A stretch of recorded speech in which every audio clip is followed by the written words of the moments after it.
Bonsoir à toutes, bonsoir à tous, bienvenue pour un grand changement. Ce soir, j'ai la joie d'accueillir Nat Elzéar. Bonsoir Nat. Bonsoir Annelise et bonsoir à toutes et à tous. On est super content de t'avoir avec nous ce soir. Alors j'espère que vous allez tous bien, que la vie est belle pour vous. Et on va voir le moral, la posture, plein de choses passionnantes. Mais j'aimerais savoir si vous nous entendez bien, si le son et l'image fonctionnent bien pour vous. Alors, vous pouvez me dire ça en un petit pouce, un petit cœur dans le chat, ça m'intéresse bien. Et puis, alors, je nous mets le titre « Avoir le moral grâce à ma posture corporelle ». Mais tout d'abord, Nat, je te propose de nous parler un petit peu de toi. Qu'est-ce que tu aimes faire? Qu'est-ce qui te passionne? Voilà. Alors, je vais essayer de faire court parce qu'il y a beaucoup de choses qui me passionnent. J'ai exploré plein de domaines depuis que je suis tout petit. Donc, ma grande passion, c'est l'écologie, la nature, les animaux. Et donc, ça s'est développé en agriculture écologique, permaculture, éco-construction. Donc, je suis actuellement aussi agriculteur, entre guillemets, parce que j'ai 6 hectares avec, j'ai planté milliers d'arbres. Et voilà, je m'occupe de ça entre deux vidéos. C'est génial. Et ouais. Donc, mon autre passion, c'est tout ce qui a trait à la santé, aux pratiques corporelles, la remise en forme. Donc ça, je vais en parler plus en détail, c'est le thème de ce soir. Oui. Et donc, c'était un centre d'intérêt indispensable, vital pour moi, parce que j'étais vraiment en très mauvais état. Donc, j'ai pas mal exploré pour me remettre en état. Et mon troisième grand centre d'intérêt, c'est la musique. Donc, peut-être que vous avez vu passer déjà mes chansons. J'ai été musicien professionnel pendant 25 ans. Et puis, à un moment donné, j'ai tout arrêté parce que je sentais qu'il manquait quelque chose à ma vie. Et c'est là que j'ai acheté un terrain en Espagne et que je me suis mis à planter des arbres et à construire des maisons en terre paille. Waouh, donc là, tu es en Espagne ou bien tu habites en France? Non, je suis en Espagne et je vis en Espagne. Voilà, donc dans le sud de l'Aragon. Génial. Alors, on a Akaya qui est avec nous, qui est trop contente. Coucou, merci à vous deux, super. Donc là, c'est le bonheur. Et on a Luna qui est une de mes clientes hypersensibles qui nous dit « Bonjour à toutes et tous, je ne connais pas ce monsieur. » Donc, elle a envie de découvrir qui tu es. Et Akaya qui te demande où en Espagne? Alors, je suis dans le sud de l'Aragon, du côté de Saragosse, en très gros. Ok, merci. Et voilà, donc je jongle avec ces 3 centres d'intérêt, chacun m'occupant beaucoup. Et surtout là, je me suis remis sérieusement à la musique depuis quelques temps. J'avais mis de côté pour planter des arbres et puis pour m'occuper du lieu. Et donc là, je suis reparti en phase diffusion. Et voilà, donc ça m'occupe aussi beaucoup. Ouais. Voilà, donc mes journées sont bien occupées et tout ça, mais c'est passionnant, mais en même temps, ça demande de l'énergie. Oui. Et donc, ça, c'est tout mon cursus. J'ai commencé à prendre soin de moi très jeune, parce que petit, j'étais vraiment complètement déglingué. Et à 12 ans, je me suis dit, bon, je vais faire recours parce que sinon, on va y passer la nuit. Ça marche. À 12 ans, je me suis dit, si je continue comme ça, ils vont me tuer. Donc, j'en avais vraiment ras-le-bol des opérations, d'être à l'hôpital, d'aller chez le docteur, d'aller chez le dentiste. J'ai eu des tas d'opérations, des tas d'appareils.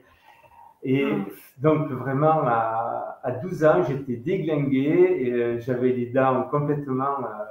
c'était foutu, quoi. Et je me suis dit, j'arrête les frais. Et j'ai commencé à chercher des moyens de me remettre en état. Alors vraiment à l'aveuglette au début, parce que donc j'avais 12 ans en 73, donc j'ai 61 ans aujourd'hui. Enfin, aujourd'hui. Je viens d'avoir 61 ans il y a quelques jours, c'était lundi la semaine dernière. Bon anniversaire. Non, lundi dernier. Ok, bon anniversaire à toi. Merci, merci. Et donc, c'était vraiment à l'aveuglette. Internet n'existait pas, les salons de bien-être n'existaient pas. Il n'y avait aucun livre dans la bibliothèque de mes parents, ni dans aucun de chez les membres de ma famille, de livres de bien-être, de santé naturelle. Donc, j'ai cherché, puis j'ai fini par trouver des petits trucs par-ci, par-là, et puis des petits trucs qui marchaient plutôt mieux que le reste. Donc, je ne vais en citer qu'un. C'est le jeûne matinal. J'ai découvert ça, j'avais 12 ans, donc, dans un livre de Jean Palaiseul. Nos grands-mères savaient, un livre de phytothérapie. Et à la fin du livre, il y avait quelques recettes de santé. Et notamment, il y avait le jeûne matinal et il conseillait, à la place du petit déjeuner, de prendre un verre d'eau. Et puis, rien jusqu'à midi. Ouais. Alors, j'étais tellement mauvais. Bon, maintenant, c'est connu, même les gens qui ne le pratiquent pas le connaissent aujourd'hui. Mais à l'époque, c'était absolument inconnu. Il fallait bien déjeuner pour avoir la force pour la journée. Oui, tout à fait. Et comme je n'avais rien à perdre, j'ai essayé et c'était fabuleux. Donc, chaque fois que je me réveillais un peu encombré, enrhumé, mal de gorge ou mal de tête, un verre d'eau et à midi, tout était fini. Et c'était waouh, fabuleux. Donc, ça m'a encouragé à continuer. J'ai cherché d'autres systèmes. Et bon. Alors, je parle de tout ça en détail dans mon livre Le Triangle du bien-être, qui décortique les paramètres et les liens entre la santé, l'alimentation, le corps et le psychisme. Vraiment, je le recommande chaudement. D'accord. Ce n'est pas parce que c'est moi qui l'ai écrit, mais vraiment, il permet d'avoir une vision globale de ce qui met en jeu notre santé. Donc, je ne vais pas m'étendre plus là-dessus pour en venir aux questions de posture qui nous intéressent aujourd'hui. Alors, j'étais en mauvais état physiquement et j'étais en mauvais état psychologiquement. Très renfermé, replié sur moi-même, très timide, limite autiste. Si c'était aujourd'hui, si ça se trouve, on m'aurait diagnostiqué autiste. Peut-être léger, mais autiste tout de même. Intéressant. D'accord. Vraiment, je pouvais passer des heures, des journées seul et sans parler. C'était extraordinaire. Mais en même temps, oui. Est-ce que tu souffrais en fait? Est-ce que tu souffrais dans ta tête et dans ton corps quand tu étais comme ça? Eh bien, oui, j'allais le dire justement. En même temps, j'en souffrais. Je sentais que j'avais un besoin de m'ouvrir au monde, de m'ouvrir aux autres, parce que j'étais incapable parfois de parler, de dire quelque chose, et comme si j'étais figé. Parfois, on me posait une question. Alors, c'est un truc qui m'a suivi longtemps. Il m'a fallu longtemps pour m'en débarrasser. Mais une petite anecdote pour illustrer ça. Donc, entre-temps, j'avais commencé à faire de la musique. Et un jour, je me suis retrouvé devant les caméras de France, je crois que c'était France 3, région, parce que je faisais un concert à Nîmes et la télé régionale avait voulu m'interviewer. Donc, le journaliste me dit, bon, parlez-nous de vos chansons, de ce que vous faites, de ce qui vous anime, etc. Hop, ça tourne. Ouais. Voilà, j'ai même pas bafouillé, j'étais incapable de sortir un mot. Donc... Ok. J'ai cru qu'il y avait un bug, tu m'as bien eu là. Non, il n'y a pas eu de bug. Il y a eu un bug à l'époque. C'est ça. Donc le journaliste, il dit, bon, stop, coupé. Alors il me dit, bon, mais tu as pourtant bien quelque chose à dire de tes chansons, pourquoi tu les écris, pourquoi tu... Et on recommence, et pareil, impossible de sortir un mot. Donc, il n'y a jamais eu d'émulsion. Et c'était un truc qui m'était très familier. Je ne pas pouvoir sortir un mot. Alors, la musique aussi, très souvent, quand je devais jouer un concert, j'étais tétanisé, avec les doigts qui bougeaient au ralenti. Donc, pour un guitariste, c'est pas génial. Donc, j'ai cherché des tas de trucs pour me sortir de ça. Alors, j'ai commencé le chant.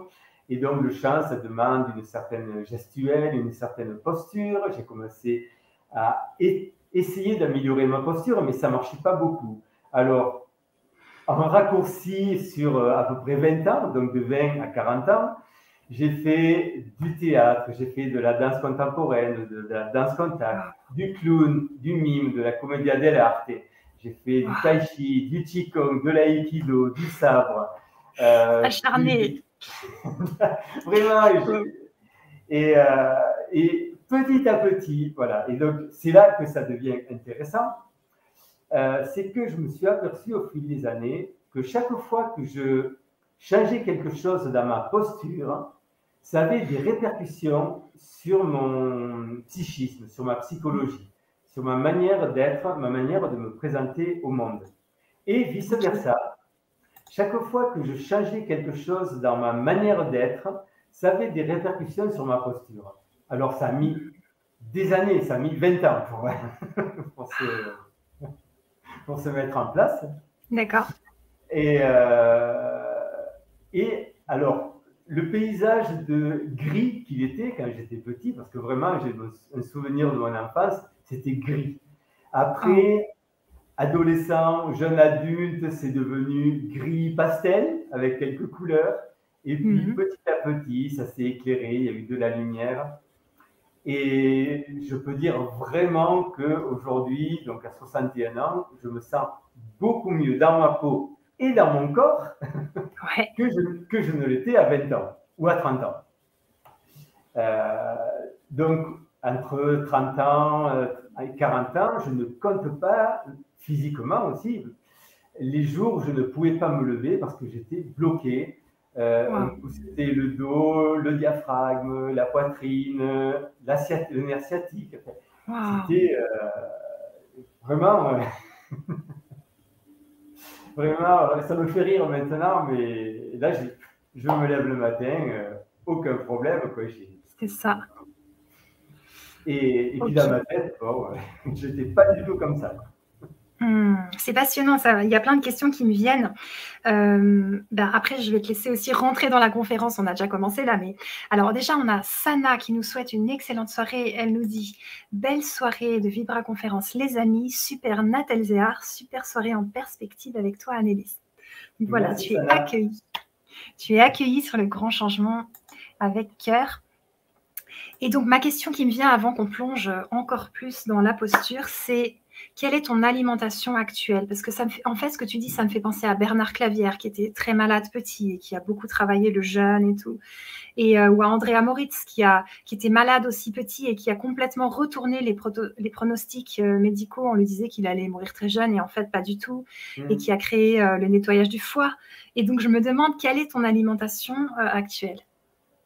Mon alimentation a évolué en parallèle de toutes mes activités corporelles et musicales. Et donc, actuellement, depuis 15 ou 16 ans, je suis crudivore.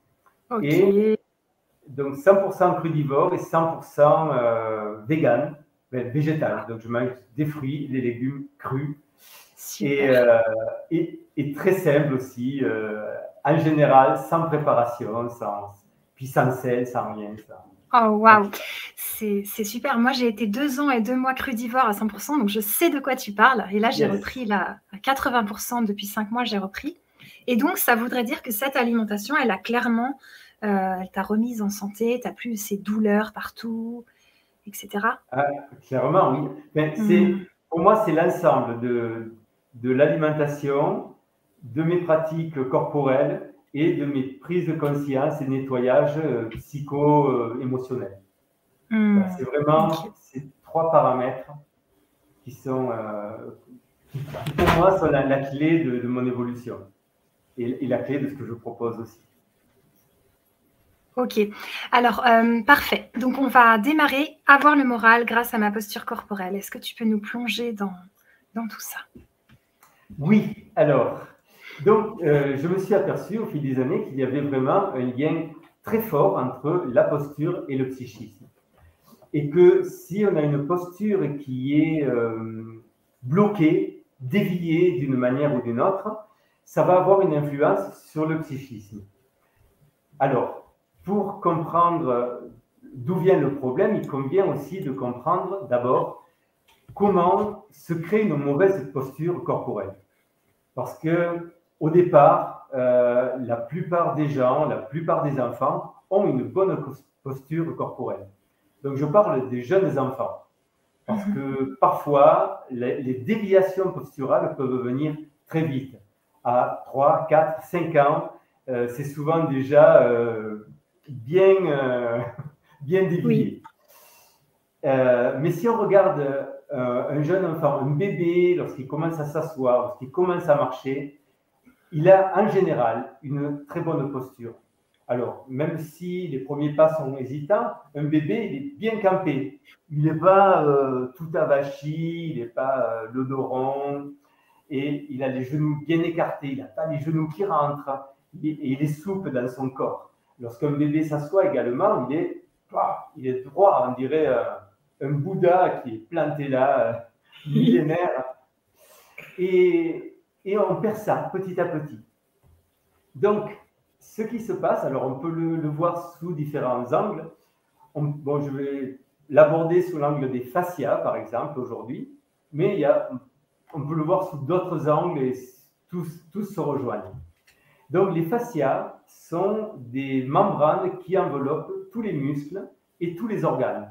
Ce sont, comme on pourrait dire, des interfaces de glissement.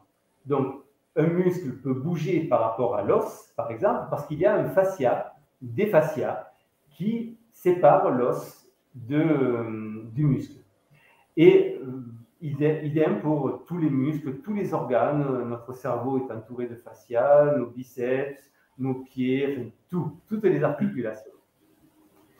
Et lorsqu'il y a une émotion, alors ça c'est quelque chose que tout le monde a expérimenté, lorsqu'il y a une émotion, on peut sentir qu'il y a une contraction dans le corps. Si j'ai peur, à un moment donné, il y a une tension qui apparaît. Donc ça, c'est normal. Ou même toutes les émotions, une grande joie, il y a quelque chose qui se contracte dans le corps. Est-ce que vous avez déjà senti ça? Ah oui, carrément. C'est même très agréable. Donc, quand c'est une grande joie, j'imagine que c'est pas négatif, que le corps il bouillonne, même il stresse un peu. Oui, tout à fait. Et même lorsque c'est une émotion dite négative, même si c'est la colère ou la peur, au départ, la réaction corporelle n'est pas négative en elle-même. Parce qu'en fait, c'est une décharge d'adrénaline et d'autres hormones qui vont inviter à l'action. Donc, il y a un danger, il faut réagir rapidement. Donc ça, c'est normal. Et justement, tu sais, des fois, ils nous font un peu peur parce qu'il y en a qui disent que quand on a de la colère, on a notre système immunitaire qui tombe et qui chute complètement pendant plusieurs heures. Tu sais, comme si ressentir de la colère ou ce genre de choses, c'est négatif parce que ton corps, en fait, il va être très stressé et ça va faire que ton système immunitaire, il marche moins bien après. Qu'est-ce que tu en penses, toi? Alors moi, je pense que c'est surtout le blocage des émotions qui va provoquer des effets négatifs. Parce qu'un bébé, à un moment donné, il a quelque chose qui ne va pas, il fait une colère, il va se mettre à pleurer. Et puis, 30 secondes plus tard, c'est fini. Oui. Et ça ne laisse aucune trace dans le corps. Parce que donc ces hormones qui ont été libérées pour une action momentanée, spontanée, vont s'éliminer normalement par le système sanguin, par la lymphe, et tout va reprendre sa place. Et les problèmes apparaissent lorsqu'il y a une émotion récurrente qui dure trop longtemps et qui dure des jours, des mois, des années, soit en permanence, soit tous les jours. Donc là, qu'est-ce qui va se passer si j'ai une peur? Par exemple, si je vis dans une atmosphère où j'ai peur, alors ça peut être, c'est pas forcément une peur liée à un film d'horreur où on n'est pas forcément dans une famille qui vit un film d'horreur, mais il peut y avoir une crainte de l'enfant, crainte de mauvais jugement de ses parents, par exemple. Ça peut prendre des formes diverses. C'est surtout ce qui est important de comprendre, c'est ce que vit l'enfant. Donc, il va y avoir une crainte et donc il va y avoir une rétraction. Et si cette rétraction, elle est permanente et qu'elle dure des mois, des années, ces hormones ne vont pas, enfin, tous ces produits chimiques qui sont destinés au départ à mettre le corps en action, ne vont pas s'éliminer parce que c'est permanent. Et donc, la contraction va devenir permanente. Et c'est là qu'on va commencer à avoir des problèmes. Alors, ça peut être pour la peur, ça peut être pour, par exemple, l'enfant qui va à l'école en traînant les pieds. Donc, je suppose que tout le monde connaît cette expression, avancer en traînant les pieds. Ça veut dire que, bon, on n'a pas vraiment envie d'y aller. Donc, souvent, l'enfant, il va à l'école en traînant les pieds. Mais c'est au figuré, il n'a pas envie d'y aller, mais c'est aussi au propre. C'est-à-dire que lorsqu'on fait quelque chose en traînant les pieds, on n'y va pas en gambadant, en mettant en jeu notre énergie, nos muscles. Les pieds, ils vont presque glisser sur le sol. Et donc, on ne va pas faire travailler la voûte plantaire. Et cette voûte plantaire, elle va se durcir et s'affaiblir. Et si on passe notre vie en traînant les pieds, ça va donner ce qui arrive à beaucoup de personnes âgées, c'est qu'elles avancent en glissant les pieds sur le sol. Il n'y a plus aucune dynamique, plus aucune impulsion. Donc, ok, ça m'amène une question. Oui. Ok. Et bien justement, si quelqu'un traîne les pieds, qu'est-ce que tu lui conseillerais pour arrêter si c'est une habitude? Alors, c'est déjà de prendre conscience de ce lien entre la démarche psycho-émotionnelle et la démarche physique, le fonctionnement des pieds. Donc, moi, ce que je propose dans ces cas-là, c'est déjà de reprendre conscience des pieds, de voir comment est-ce qu'ils fonctionnent, de les remettre en vie, de remettre de la dynamique dans les muscles, de les assouplir, de les redynamiser. Bon, ça ne se fait pas en 5 minutes, mais on peut déjà comprendre que ce processus va pouvoir permettre de retrouver de l'élan aussi dans la vie. Parce que, donc, pour moi, vraiment, le truc fondamental à comprendre, et si vous ne gardez qu'une chose de cette conférence de ce soir, c'est qu'il y a un lien mais vraiment inextricable, un lien parfait entre la posture et le psychisme. Et qu'on peut établir le parallèle à tous les niveaux. Donc, manque d'élan dans la vie, manque d'élan dans le corps. De la raideur dans le corps, c'est de la raideur dans certains aspects de notre démarche, de notre posture psychologique, de notre vie. Ouais. Donc, alors, par contre, la bonne nouvelle, c'est qu'on peut agir sur l'un à partir de l'autre.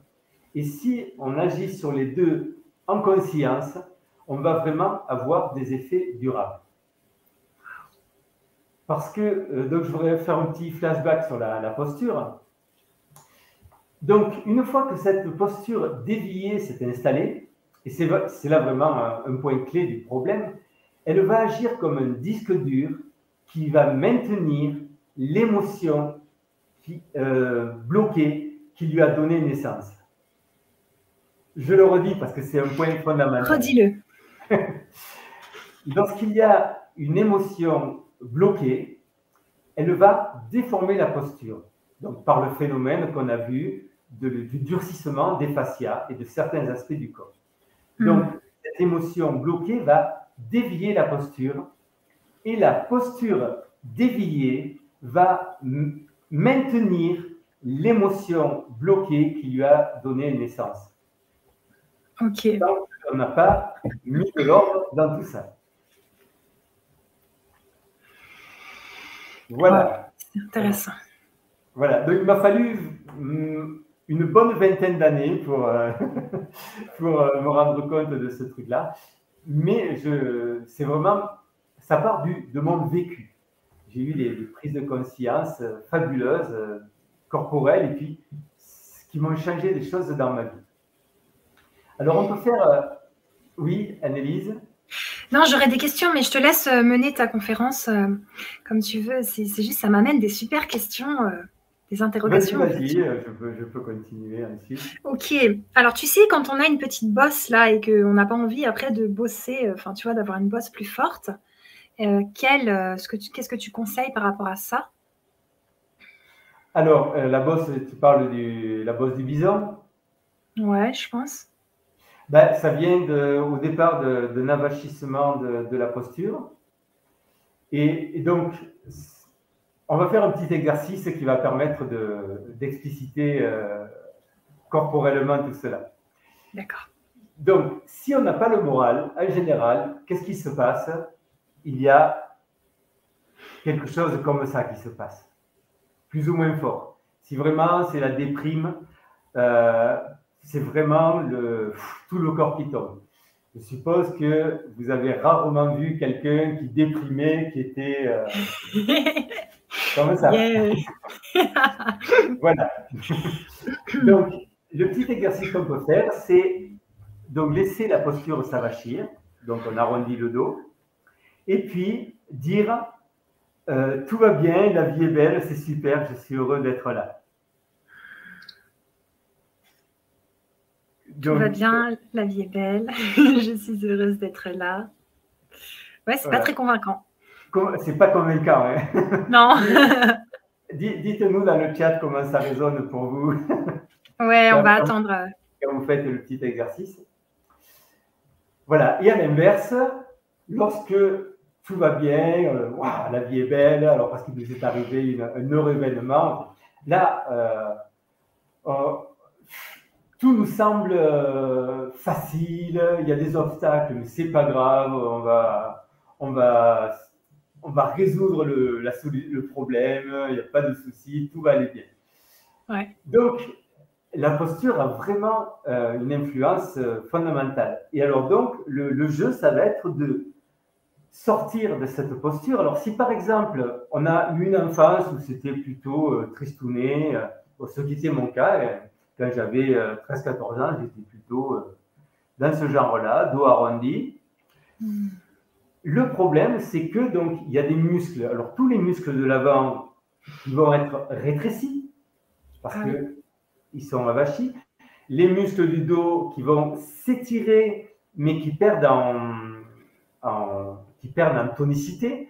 Donc, à l'avant comme à l'arrière, ça perd en tonicité. À l'avant, en plus, ils se raccourcissent et se durcissent. Donc, si on veut sortir d'une posture qui date de 20 ans, 30 ans, 40 ans, 50 ans, il va falloir en avoir vraiment envie. Parce qu'il va falloir remettre de la vie, assouplir donc les muscles qui se sont durcis au fil des années, les tonifier et faire ce lien, sentir ce lien entre la posture et le psychisme. Et sentir que quand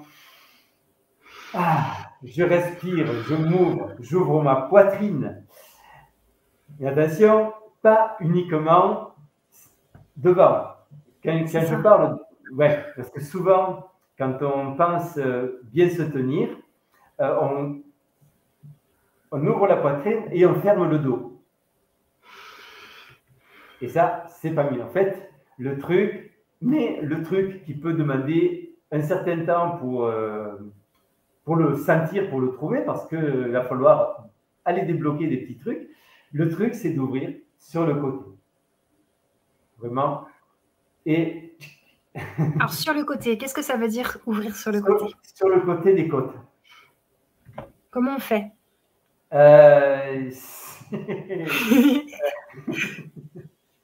C'est genre comme ça, là?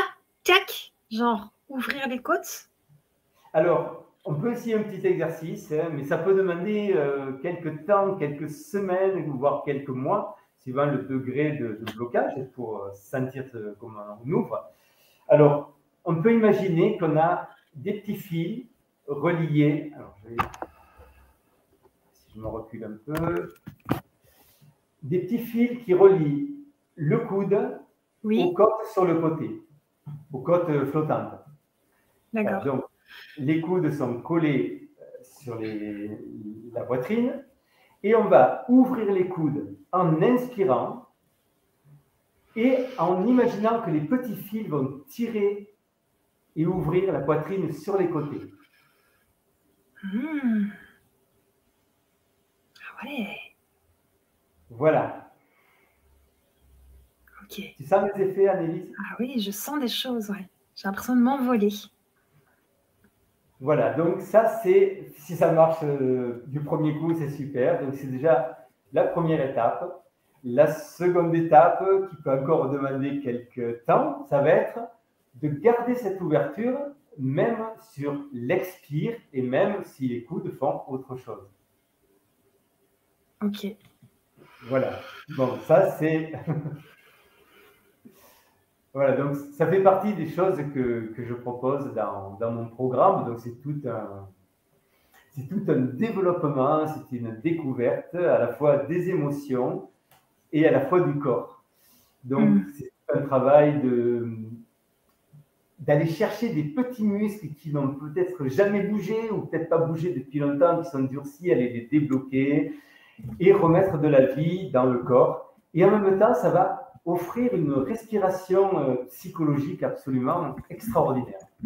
Donc ça, difficile à transmettre, il faut vraiment le vivre pour le découvrir. Mais j'ai des témoignages extraordinaires par rapport à ce que découvrent les gens dans ma formation ou dans mes ateliers en présentiel. Génial. Tu pourras nous en parler aussi après, mais j'aimerais que tu nous parles de l'atelier que tu as prévu exprès pour le grand changement. Alors, on a une personne qui va regarder en replay parce que là, elle doit partir, mais elle est trop contente, tu vois, de tout ce que tu nous expliques. Elle a mis un commentaire génial. Elle a dit waouh, je suis raccord avec vous, je regarderai en replay. Merci beaucoup, bravo, plein de bonheur à vous tous.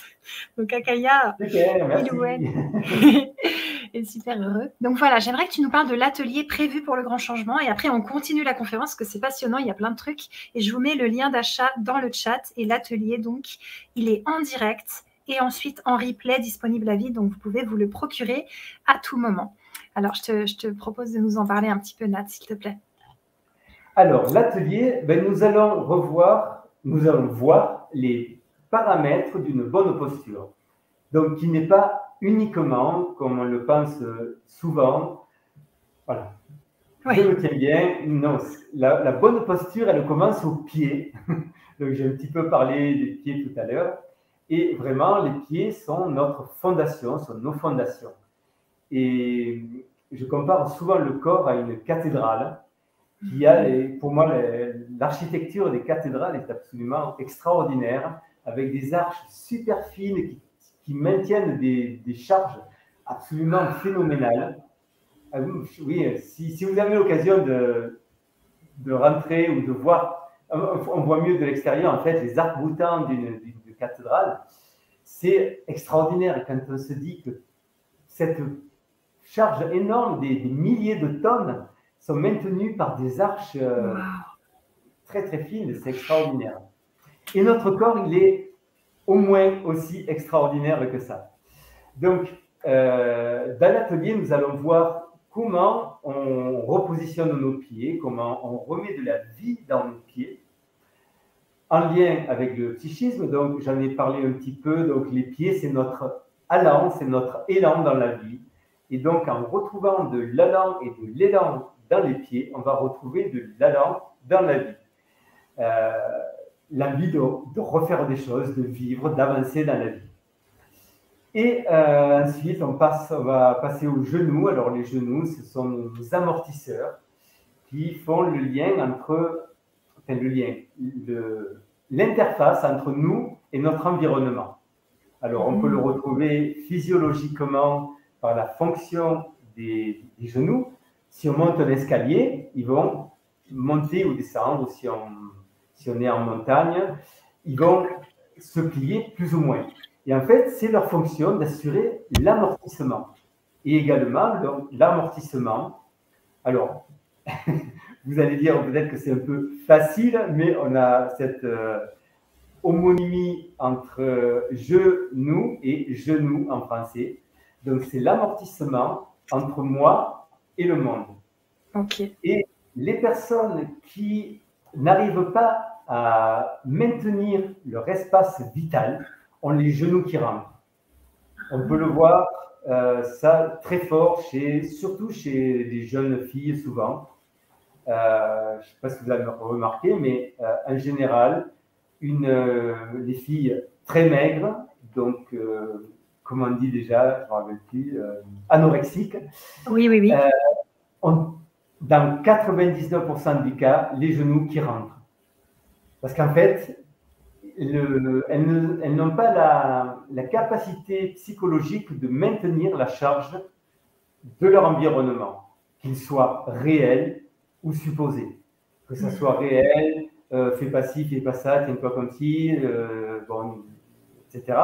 Ou que ça soit supposé parce que la personne estime que son environnement familial, social, attend quelque chose d'elle qu'elle n'arrive pas à supporter, qui est trop lourd pour elle. Mais, ça c'est l'extrême, mais sans aller jusqu'à l'extrême, j'ai vu très peu de gens qui ont les genoux qui fonctionnent dans le bon axe. Donc les genoux, ils ont un axe de fonctionnement. Si on sort de cet axe de fonctionnement, on les abîme. Et Ok. donc, on va les abîmer très vite. Et encore une fois, c'est un lien avec le psychisme. Donc, l'idée, c'est de remettre les genoux dans leur axe pour éviter de les abîmer et retrouver notre place dans la vie. La place que moi, j'ai choisie. La vie que j'ai envie de vivre. Pas la vie que je suppose que ma famille, ou mes amis ou la société veulent que je vive. C'est gentil, Nat, parce que tu es déjà en train de nous plonger dans l'atelier à l'avance. Mais donc, on va se reconstruire des pieds à la tête. C'est ça qui va se passer dans cet atelier. Voilà, donc nous allons passer les pieds, les genoux, le bassin, la poitrine, les épaules, le cou, les coudes, les bras, les mains, etc. Et remettre tout ça en conformité dans l'axe pour retrouver une vie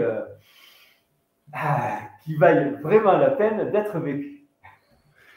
Waouh, merci, merci. Ok, donc ça c'est l'atelier, donc vous pouvez vous le procurer. Sous la vidéo, il y a le lien d'achat et aussi dans le chat, je viens de le mettre. Je te remercie beaucoup, Nat, de nous avoir expliqué. Et il y a un bonus aussi par rapport aux cathédrales et le corps. Tu peux nous en parler du bonus? Oui, j'ai fait un petit livret, même 2 livrets explicatifs Wow. qui détaillent un petit peu tout cela et qui détaillent sommairement, mais qui précisent les liens entre le corps et le psychisme. Et donc, ça permet de comprendre comment, en remettant le corps en conformité, on va retrouver vraiment de l'allant, de la joie dans la vie, puisque si s'il n'y a pas de joie dans la vie, est-ce que ça vaut vraiment la peine? C'est ça, complètement. Super, ben, merci beaucoup. Alors, on se replonge dans avoir le moral grâce à ma posture corporelle. Alors, où est-ce qu'on en était? Je veux bien que tu nous ramènes dedans. Alors, on en était au lien donc, très étroit entre le corps et le psychisme, et au corps qui joue le rôle de disque dur par rapport aux émotions bloquées. Alors, ce qui est aussi très important de savoir, de comprendre, c'est que lorsqu'il y a une zone du corps qui ne bouge pas, qui ne vit pas, alors ça peut être les genoux, le bassin, la poitrine, etc. Cette zone du corps, on va dire, voilà, j'ai cette zone du corps qui est fermée, un muscle rétréci, endurci, et qui ne vit pas. C'est comme une rivière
comprendre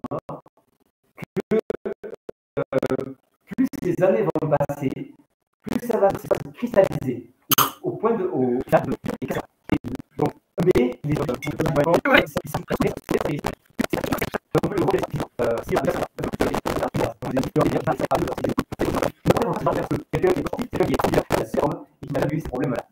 et donc, très souvent, ne va pas repérer des défauts de fonctionnement fonctionnel. Et une utilisation intensive d'une articulation qui est mal positionnée, ben, on l'a à 22, 23, 24 ans, c'est fini. Voilà.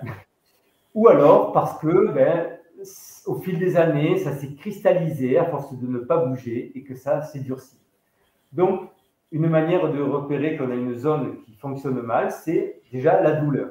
Ça peut être aussi certains mouvements qui sont difficiles ou impossibles. Moi, pendant des années, je ne pouvais pas faire ça. Ah. C'était impossible. Je ne pouvais D'accord. pas me faire une sieste au soleil. Alors bon, ça a des implications psychologiques aussi Oui. intéressantes, mais je ne pouvais pas faire ce mouvement. J'étais au bout de 15-20 secondes, j'avais des douleurs terribles aux épaules. D'accord. Donc, il y avait un problème. Voilà, donc ça peut être, ou ça peut être des choses. Alors, si on remarque qu'on a les pieds plats, par exemple, c'est aussi une zone qui ne vit pas. Donc, les pieds plats, par exemple, ce n'est pas une maladie. Ok. Enfin, pas une maladie au sens où on le prend habituellement. Alors, c'est un défaut de fonctionnement, mais qui est tout à fait récupérable, sans problème. Waouh. Et comment ça se change, les pieds plats? Conscientiser la fonction des pieds, les faire bouger et les muscler. Tout simplement. Alors, super. plus on a passé de temps avec une mauvaise posture, donc que ce soit la poitrine ou les pieds plats, plus ça va demander de temps pour être remis en route. Il faut bien comprendre que ce qu'on a mis 30 ans ou 40 ans à endurcir, on ne va pas le débloquer en 10 minutes. Donc, je ne propose pas de baguette magique D'accord. qui va, hop, allez, en 2 semaines, ça y est, tout est bon, tout est réglé. Donc, par exemple, la formation vidéo que je propose, elle se déroule sur 9 mois. C'est ça. Donc, ce sont des exercices très simples, accessibles à tous. C'est un investissement de 20 minutes par jour, mais c'est sur 29 mois. Et je ne sais pas faire plus court. D'accord. C'est cool. Voilà. Mais donc, ce que j'ai vraiment pu constater, c'est que au fil des années, ben, tout se débloque, la vie devient de plus en plus belle. Et pour rien au monde, je ne reviendrai en arrière. Et là, j'envisage la vie avec plein de projets, j'ai plein d'envies, plein de projets. Et vraiment, c'est juste merveilleux. Et c'est ça que je souhaite à tout le monde. Merci Nat, merci. C'est génial. Alors j'ai une question. Est-ce qu'une personne qui vit de la dépression, qu'est-ce que tu lui conseillerais de commencer par quoi par rapport à la posture? Ben, je dirais qu'il faut commencer par les pieds, parce que c'est vraiment la base, ce sont vraiment les fondations. De la même manière qu'on ne peut pas construire une cathédrale en commençant par le sommet, ou en commençant par les arches, on ne peut pas construire le corps sans ce rapport aux pieds et sans le rapport à la terre. Donc, les pieds sont ceux qui nous soutiennent, qui nous donnent de l'élan, qui nous permettent d'avancer et qui sont notre contact avec la terre. Donc, évidemment, la dépression, elle est liée à la poitrine. C'est vraiment un repli sur les émotions. Mais je commencerai tout de même par conseiller les pieds et puis le contact à la terre. Alors, ça ne va pas faire des miracles instantanément, mais marcher pieds nus dans l'herbe ou sur le sable ou dans l'eau et retrouver la musculature des pieds. Déjà, première chose.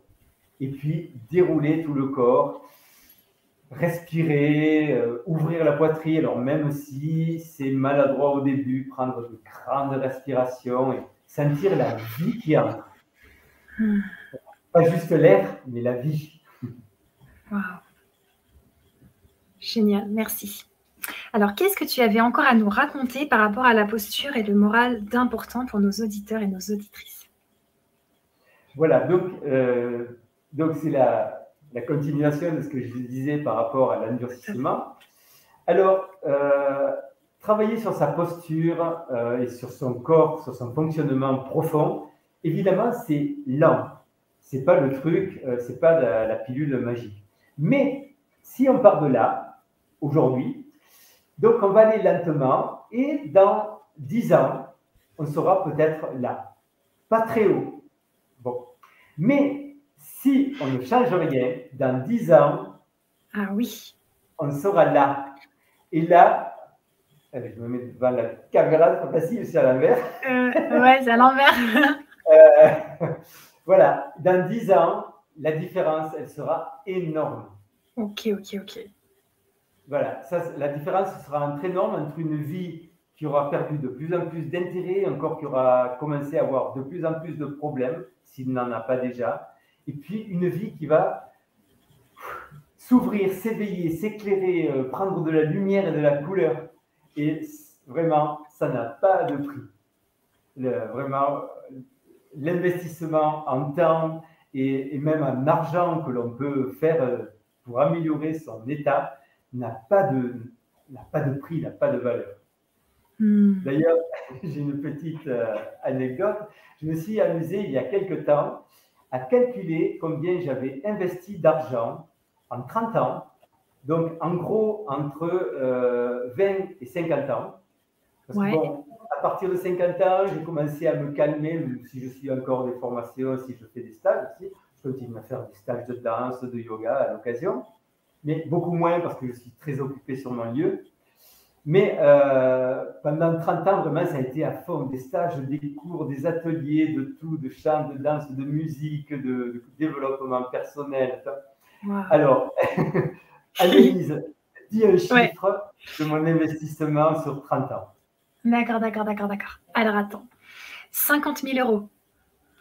Ah, c'est pas mal. 60 000. Oh, waouh. D'accord. Et vraiment, je crois que c'est l'investissement que je regrette le moins dans ma vie. Que je ne regrette absolument pas. Et si c'était à refaire, je referais tout pareil. Enfin, j'irai un peu plus vite parce que j'aurai plus d'expérience, mais je n'hésiterai pas un seul instant à investir là-dedans. Ok. Donc, tu disais tout à l'heure que les bébés, les tout petits enfants, leur posture, elle va. Et moi, j'ai l'impression, des fois, quand je regarde même un enfant de 2-3 ans, je vois déjà, enfin, c'est peut-être les blessures de l'âme de Lise Bourbeau, mais je vois déjà, tu vois des marques d'une des blessures, tu vois les épaules qui tombent, l'enfant qui a déjà un peu les genoux, comme tu disais, rentrés. Donc, ça peut démarrer plus tôt quand même. Ah oui, ça peut commencer, et ça commence en général déjà pendant la conception. Oh, d'accord. Déjà avant la naissance. Parce que l'environnement familial, l'état de la mère, des parents, tout le contexte social va déjà agir sur l'enfant. Mais les blessures ne vont pas encore être matérialisées. Donc, à 3 ans déjà, souvent ça commence à se matérialiser. Et donc, Lise Bourbeau, elle dit les blessures, on les acquiert entre 0 et 7 ans. Moi, mon expérience, c'est que jusqu'à 1 an, on ne les voit pas encore. Ok. Elles sont peut-être là, mais elles ne sont pas encore matérialisées, perceptibles dans le corps, très souvent. Et après, ça commence plus ou moins vite, suivant la lourdeur de ce qu'il y a de la charge. Mais effectivement, à 3 ans, il y a déjà beaucoup d'enfants qui sont déjà abîmés. Moi, je parle vraiment des tout jeunes enfants qui commencent à marcher. Souvent, les blessures ne sont pas encore visibles. D'accord. Ou pas encore acquises. Ok. Ça marche. Alors, où est-ce qu'on en est de ta belle transmission? C'est-à-dire Et ben, est-ce que tu as encore des choses à nous expliquer sur la posture? Ben là, je crois que j'ai fait à peu près le tour. Hein. Ouais. Peut-être c'est le moment de répondre des questions, s'il y en a. Ouais, complètement. Alors, pour le moment, il y en a pas. Peut-être qu'il va y en avoir plus tard. Des fois, il y a un décalage entre ce que tu dis, ce qu'on dit et les questions qui arrivent. Moi, j'aimerais savoir, est-ce qu'il y a des postures qui sont non corrigibles? Tu vois, par exemple, une personne qui est complètement pliée en deux. Moi, j'ai une personne dans ma ville, elle a donc la tête collée au thorax. Et cette personne, eh ben, quand même, pour regarder le feu rouge, elle fait comme ça, elle lève, tu vois, et elle regarde, et après elle se replie. Et on m'avait dit un truc assez impressionnant, mais on m'avait expliqué que dans un cercueil, tout le monde est droit. Donc ça veut dire que quand les muscles ils relâchent, quand on meurt, et ben après le corps il suit, enfin dans le sens après peut-être qu'il se passe des choses encore plus dures, c'est-à-dire qu'il casse un peu des os, mais enfin les croque-morts, mais je veux dire après les muscles ont relâché, tu vois. Donc est-ce que ce genre de postures peuvent se modifier ou pas? Alors, ça dépend. Donc déjà, plus on est allé loin dans l'endurcissement, plus ça va prendre du temps pour se remettre en état. Donc déjà, il y a deux choses aussi qu'il faut garder présent à l'esprit. C'est qu'il n'est jamais trop tard pour améliorer quelque chose dans sa vie. Et en même temps, plus tôt on s'y prend, mieux cela vaut. Donc vraiment, alors ce n'est pas une question d'âge. Vraiment, mon expérience là de plus en plus, c'est que ce n'est pas une question d'âge, ce n'est pas la question d'avoir 40 ans, 50 ans, 60 ans ou 80 ans. C'est la question de à quel point, jusqu'à quel niveau on a laissé notre corps se dégrader. Donc, pour moi, tout est améliorable. Alors évidemment, dans le cas de la personne que tu cites, qui a vraiment des tensions importantes, faudrait voir.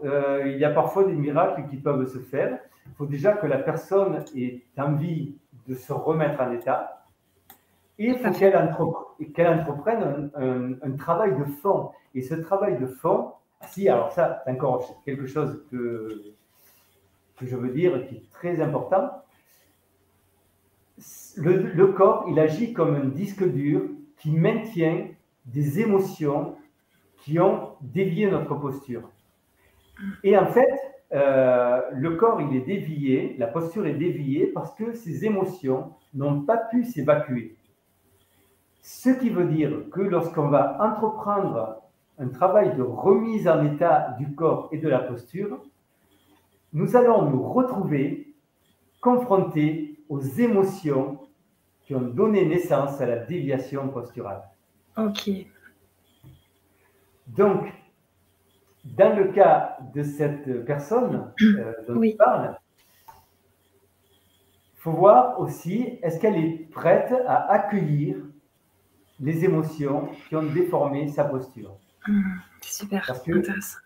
Déformation importante dit émotion importante. Ok. Merci Nat, c'est très intéressant. Alors, j'ai mis tes réseaux sociaux dans le chat pour les personnes qui aimeraient te contacter. Est-ce que tu veux nous parler un petit peu de tes formations, de tout ce que tu proposes? Après, on va revenir sur l'atelier et après, on va conclure la conférence. Alors, je propose, donc, en ligne, je propose essentiellement une grande formation. Donc, j'en ai d'autres qui sont en projet, mais pour l'instant, c'est une grande formation sur 9 mois, donc pour revisiter complètement la posture et le psychisme, et que j'ai appelé 9 mois pour renaître, parce que c'est vraiment une renaissance. C'est un retour à la vie, un rapport, des retrouvailles avec le corps et la vie. Et alors, c'est pas que moi qui le dis, parce que j'ai des retours de mes élèves qui sont absolument extraordinaires. Donc, j'ai mis quelques-uns sur mon site et la page de présentation. Et je suis toujours émerveillé de ce qui se passe quand quelqu'un découvre que ça peut fonctionner autrement. Et c'est difficile à décrire avant, mais vu que c'est quelque chose que j'ai vécu, je sais de quoi parle la personne. Et aussi, oui, un phénomène, j'en ai un petit peu parlé tout à l'heure par rapport au coach sportif, c'est qu'on se retrouve confronté à deux types de personnes. Les personnes qui ont une mauvaise posture et qui ne s'en rendent pas compte, et donc celles-là ne peuvent pas enseigner comment avoir une bonne posture parce qu'elles-mêmes n'en ont pas une bonne. Alors, ce n'est pas de la mauvaise volonté, c'est qu'on ne leur a jamais appris. Et j'ai vu beaucoup de profs, d'enseignants, de Qigong, de Tai Chi, de yoga, qui eux-mêmes ont des mauvaises postures. Alors, cela ne veut pas dire qu'elles ne sont pas capables de faire les postures qu'elles proposent. Ça veut dire que dans la vie de tous les jours, elles n'ont pas de bonne posture. Et j'en ai vu beaucoup. Heureusement, j'en ai vu aussi qui ont des superbes postures et j'ai notamment eu la chance de commencer avec un prof de Tai Chi et Qigong qui avait des postures extraordinaires et qui savait les enseigner parce qu'il était en même temps kiné et ostéopathe et kiné énergétique. Et il nous faisait des cours du soir pour nous expliquer le fonctionnement du corps avec des tableaux, etc., sur les torsions musculaires quand on a une bonne posture, etc. Et c'était magique, ça m'a donné une grille de compréhension du corps humain qui m'a suivi toute ma vie jusqu'à aujourd'hui. Et l'autre catégorie de personnes, donc dans les enseignants, les coachs sportifs ou les profs de yoga ou Qigong, sont ceux qui ont une bonne posture de manière naturelle. Et ces personnes-là n'ont pas l'idée qu'on peut avoir une mauvaise posture et ne vont pas savoir comment enseigner le chemin pour aller vers une bonne posture parce qu'elles n'ont jamais fait ce chemin. Voilà.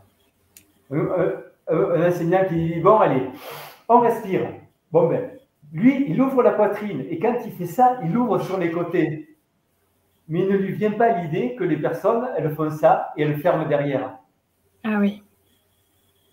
Je prends un exemple basique, mais c'est pour pareil. J'ai parlé d'amis qui ont les sportifs, qui ont eu des genoux abîmés suite à des entraînements intenses. C'est pareil, c'est parce que leur entraîneur, il n'avait pas repéré ce défaut de posture. Donc, alors moi j'ai la chance, ça m'a coûté 30 ans et plus de galère. Ouais. J'ai eu la chance de reconstruire ma posture vraiment de A à Z. Je ne sais plus où j'étais partie là. C'est génial. En fait, tu présentais ta formation, c'est génial. Mais justement, donc il y a la formation, il y a l'atelier sur le grand changement. On vous invite à venir nous rejoindre, à vous procurer cet atelier. Vous avez le lien dans le chat et sous la vidéo. C'était ça que je te demandais, c'était de nous parler de tout ça. Alors, j'ai mis tes réseaux sociaux dans le chat. Moi, vous pouvez me retrouver sur mon site internet. Je vous le mets là à l'écran quelques secondes. Et puis, je te propose de nous faire une belle conclusion sur avoir le moral et la posture. Voilà, juste une petite parenthèse pour terminer sur mes formations.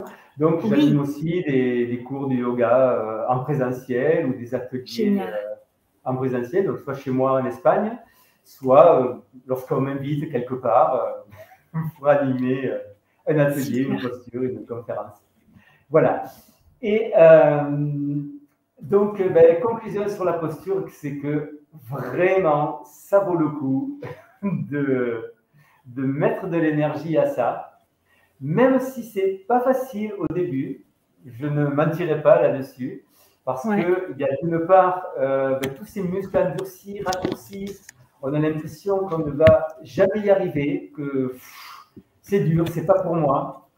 Et puis, il y a aussi ces émotions qui vont ressortir petit à petit, et ça peut être assez déroutant d'avoir des vagues, d'être submergé par des vagues de colère ou de tristesse ou de peur qui viennent d'on ne sait où.